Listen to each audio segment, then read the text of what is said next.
रख लीजिए, आपको पूरे चैप्टर में फ़ायदा होगा। तो चलिए सबसे पहले हम लोग इन सूत्रों को याद करने का तरीका जान लेते हैं, ट्रिक जान लेते हैं, उसके बाद हम लोग इन सवालों को लगाएंगे। तो देखिए इन सभी सूत्रों को याद करने का ट्रिक ये होता है लाल बटे कक्का। ठीक है, आप लोग इसको याद कर लीजिए। इसमें एल का मतलब होता है लंब, ए का मतलब होता है आधार और के का मतलब होता है कर्ण। तो आपको ये पता चल गया एल का मतलब लंब, ये तीनों चीज़। तो आप लाल बटे कक्का लिखिए, फिर आप इसी में sine cos tan cot sec cosec बिल्कुल इसी तरह लिख लीजिए। देखिए मैं बिल्कुल क्रम से लिखा हूँ, यहाँ पे यू बना रहा हूँ, sine cos tan cot sec cos इसी क्रम में। अब देखिए सूत्र आपका ऑटोमेटिक बनता जाएगा। साइन का सूत्र हो जाएगा लंब बटा कर्ण, तो आप यहाँ पे देख सकते हैं कि साइन का सूत्र लंब बटे कर्ण है ही। कोस का सूत्र हो जाएगा आधार बटे कर्ण, तो यहाँ पे देखिए कोस का सूत्र है आधार बटे कर्ण। टैन का सूत्र हो जाएगा लंब बटे आधार। फिर कोट का सूत्र क्या हो जाएगा आधार बटे कर्ण। अब नीचे आ गए तो नीचे से चलना पड़ेगा।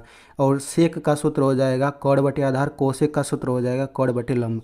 तो यहाँ से आपको 6 सूत्र पूरा का पूरा याद हो जाएगा। अब इसमें आप लोग एक चीज़ समझ लीजिए, देखिए यहाँ पे साइन कॉस इनके बाद जो यहाँ पे लिखा रहता है यहाँ पे वो कोड होता है। ठीक है, क्या होता है कोड होता है, यानी कि इनके बाद जो भी आएगा वो कोड आएगा, चाहे ए लिखा रहे, चाहे बी लिखा रहे, चाहे सी, चाहे डी, चाहे थीटा, कुछ भी लिखा रहे। तो आप हमेशा याद रखिए साइन के बाद यहाँ पे कुछ भी लिखा रहे, साइन का सूत्र हमेशा लंब बटे कर्ण ही होगा। साइन ए का सूत्र भी लंब बटे कर्ण ही होगा। साइन सी अगर यहाँ लिखा है तब भी यही सूत्र होगा। साइन थीटा का सूत्र यही होगा। उसी तरह से कोस के बाद यहाँ पे कुछ भी आ जाए हमेशा ही आधार बटे कर्ण ही इसका सूत्र होगा।